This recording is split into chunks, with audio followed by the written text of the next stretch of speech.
Praise the Lord, hallelujah. Zion Lent கால வேதாகம ஆய்விற்கு அன்போடு கூட இயேசு கிறிஸ்துவின் நாமத்தில் உங்களை வரவேற்கிறேன். இன்று தினத்திலும் செப்பனியா புஸ்தகத்தில் காணப்படுகிறதான சிலுவையின் நிழலை குறித்து நாம் தியானிக்க போகிறோம். உன்னதரான கர்த்தர் பரிசுத்த நாமத்திற்கே மகிமை உண்டாவதாக. ஆம், பழைய ஏற்பாட்டு ஆகமங்களிலே மோசே தொடங்கி சகல தீர்க்கதரிசிகளும் எளிய வேத வாக்கியங்களிலே இந்த சிலுவையின் நிழல் ஏற்பட்டதை குறித்து நாம் தியானித்துக் கொண்டிருக்கிறோம். அந்த சிலுவை நிழல் புதிய ஏற்பாட்டிலே எப்படி அது நிஜமாகிவிட்டது என்பதையும் வேத வாக்கியங்களிலிருந்து நாம் தியானித்து வருகிறோம். கர்த்தருடைய பரிசுத்த நாமத்திற்கு மகிமை உண்டாவதாக. இந்த தினத்திலும் செப்பனியா 3ஆம் அதிகாரம் 15வது வசனத்திலே, கர்த்தர் உன் ஆக்கினைகளை அகற்றி உன் சத்துருக்களை விலக்கினார், இஸ்ரவேலின் ராஜாவாகிய கர்த்தர் உன் நடுவிலே இருக்கிறார், இனி தீங்கை காணாதிருப்பாய் என்று சொல்லி அந்த வசனம் சொல்லுகிறது. அவர் ஆக்கினைகளை அகற்றினவர், சத்துருக்களை விலக்கினவர், சமாதானத்தை நமக்கு அருளினவர். நம்முடைய மீறுதலின் நிமித்தம் அவர் காயப்பட்டு, நம்முடைய அக்கிரமங்களின் நிமித்தம் அவர் நொறுக்கப்பட்டார். நமக்கு சமாதானத்தை உண்டு பண்ணும் ஆக்கினை அவர் மேல் வந்தது, அவருடைய தழும்புகளால் குணமாகிறோம் என்று சொல்லி ஏசாயா தீர்க்கதரிசனமாக சொல்லியதை குறித்து 53வது அதிகாரத்திலே பார்க்கிறோம். கர்த்தருடைய நாமத்துக்கு மகிமை உண்டாவதாக. ஜீவ காலம் எல்லாம் மரண பயத்தினாலே அடிமைத்தனத்திற்குள்ளானவர்கள் யாவரையும் விடுதலை பண்ணும்படி சிலுவையிலே தம்மை தாமே ஒப்பு கொடுத்தவர். கடைசி சத்ருவாகிய மரணத்தை ஜெயமாக விழுங்கும்படி அவர்தாமே மரணத்தை நீக்கி ஜீவனை கொடுக்கும்படி எருசலேமை பார்த்து பயப்படாதே, சீயோனை பார்த்து உன் கைகளை தளர விடாதே என்று சொல்லி தேற்றுகிற தேவன். கர்த்தருடைய நாமத்திற்கு மகிமை உண்டாவதாக. ஆம், அவரே நம் நடுவில் இருக்கிறார், அவரே வல்லமை உள்ளவர், அவர் ரட்சிப்பார், ரட்சிப்பின் தேவன். சந்தோஷமாய் மகிழ்ந்து அன்பின் நிமித்தம் அமர்ந்திருப்பார், உண்மையில் கம்பீரமாய் கலிகூறுவார் என்று செப்பனியா தீர்க்கதரிசி சொன்னார். அவர்தாமே நம்மோடு வாசம் பண்ண விரும்புகிறவர், நான் விட்டு விலகுவதும் இல்லை, உன்னை கைவிடு நேசிக்கிற அன்பு நேசர்.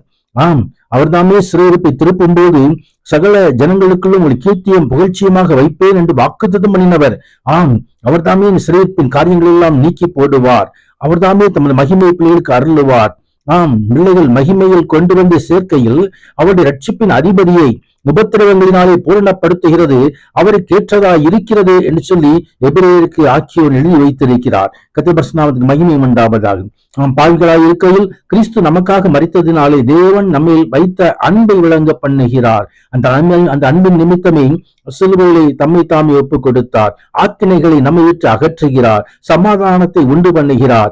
கர்த்தருடைய பரிசுத்த நாமத்துக்கு மகிமை உணர்ந்த ரட்சிப்பை நாம் பெற்றுக்கொள்வோம். சிலுவையின் ரத்தத்தினாலே நாம் கழுவப்படுவோம். மகிமையின் கர்த்தர் இந்த நாளிலும் தமது அன்பை நம்மில் விளங்க பண்ணும்படி முதலாக நம்மை அன்பு கூர்ந்தவர். நம் தேவனுக்கு சத்துருக்களாய் இருக்கையில் குமாரனின் மரணத்தினாலே ஒப்புரவாக்கப்பட்டோமானால் நாம் ரட்சிக்கப்படுவது அதிக நிச்சயமே என்று எழுதப்பட்டிருக்கிறது. அந்த ரட்சிப்பை நாம் பெற்றுக்கொள்ள, ரட்சிப்பை காத்துக்கொள்ள வேண்டும். கடைசி வரைக்கும் அந்த ரட்சிப்பை நிலைத்திருக்க வேண்டும். உன் நடுவில் சிறுமையும் எளிமையுமான ஜனத்தை மீதியாக வைப்பேன். அவர்கள் கர்த்தருடைய நாமத்தின் மேல் நம்பிக்கை இருப்பார்கள். கர்த்தருடைய நாமத்தின் மேல் நம்பிக்கை வைத்து விசுவாசம் வைத்து அவர் சொந்த ரட்சகராக ஏற்றுக்கொண்டு இதயத்தில் நம்ம ஏற்றுக்கொண்டு வாயினால் அறிக்கை இடும்போது அந்த ரட்சிப்பு உண்டாகும். அந்த ரட்சிப்பை நாம் பெற்றுக்கொள்ள வேண்டும். நம் ரட்சிக்கப்பட்ட பிள்ளைகள் தீங்கு நாளிலே தம்முடைய கூடாரத்தில் மறைத்து தன்னை கூடார மறைவை ஒழித்து வைத்து கன்மலையின் மேல் உயர்த்துவார். அந்த கண்மலையின் வெடிப்பு வைத்து பாதுகாக்கிறவர், கண்மலையின் மேல் உயர்த்துகிற தேவன். கர்த்தருடைய பரிசுத்த மகிமை உண்டா. இருளின் அதிகாரத்தில் நின்று அவன் விடுதலையாக்கி அன்பின் குமாரனுடைய ராஜ்யத்துக்கு உட்படுத்தினவராகிய பிதாவுக்கு ஸ்தோத்திரம் உண்டாவதாக. அந்த ராஜ்யத்துக்கு நாமும் தகுதியுள்ளவர்களாகும்படி அருள்நாதர் நமக்காக சிலுவையிலே மீட்பை உண்டு பண்ணியிருக்கிறார். அந்த ரட்சிப்பை பெற்றுக் கொள்வோம். ராஜ்யத்தின் ஆசீர்வாதங்களை சுதந்திரிப்போம். கர்த்தர் மகிமையான ஆசீர்வாதங்களை இந்த நாட்களில் நமக்கு அருள்வாராக. அவர் தாமே நாம் ஐஸ்வர்யமாகும்படி அவரே நம்மை தரித்திரராக்கும்படி சிலுவையில் ஒப்புக் கொடுத்தார். சிலுவையிலே சகலத்தையும் அவர்தாமே துறந்து சிலுவையிலே தரித்திரராகி அவர்தாமே அடிமையின் கோலம் பூண்டு தொங்கிக் கொண்டிருந்தார். அவர் நமக்காக ஜீவனை உண்டு பண்ணினார். நித்திய ஜீவனை கட்டளையிட்டவர். நித்திய ஜீவனோடு கூட நித்திய ராஜ்யத்தை சுதந்திரிப்பு உள்ளவரான தேவன் மகிமையான காரியங்களை செய்தருள்வாராக. பரிசுத்தராக மகிமை உண்டாவதாக. ஆமேன், ஆமேன்.